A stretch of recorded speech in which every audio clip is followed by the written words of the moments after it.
ગુજરાતની પોસ્ટ ઓફિસોમાં કરોડોનો કૌભાંડનો પર્દાફાશ થયો છે। ઈડી વિભાગે કુલ 19 જેટલા સ્થળો પર દરોડા પાડ્યા, જેમાં આ પર્દાફાશ થયો છે। સૌરાષ્ટ્રની ગોંડલ, જામનગર, સુરેન્દ્રનગર સહિતના સ્થળો પર સર્ચ ઓપરેશન કરવામાં આવ્યું। સૂત્રો તરફથી હાલ તો આ માહિતી સામે આવી રહી છે કે ગોંડલની એક પોસ્ટ ઓફિસમાંથી જ 9.97 કરોડની ગોલમાલ ઝડપાઈ છે, જ્યારે કે 606 બોગસ ખાતાથી 18.60 કરોડનો ચૂનો લગાવ્યાનો પણ પર્દાફાશ થયો છે। આ સાથોસાથ 1 કરોડની રોકડ જ્યારે કે 1.5 કરોડની રિકવરી પણ કરવામાં આવી છે।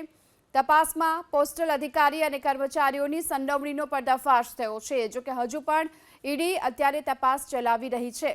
ગુજરાતની અલગ અલગ પોસ્ટ ઓફિસોમાં કરોડોના કૌભાંડનો પર્દાફાશ થયો છે, કારણ કે ઈડીએ કુલ 19 જેટલા સ્થળો પર જે દરોડો પાડ્યો છે તેમાં આ મહત્વની વિગતો સામે આવી છે। સૂત્રો તરફથી હાલ જે માહિતી મળી છે તે મુજબ સૌરાષ્ટ્રની ગોંડલ, જામનગર, સુરેન્દ્રનગર સહિતના સ્થળો પર સર્ચ ઓપરેશન કરવામાં આવ્યું।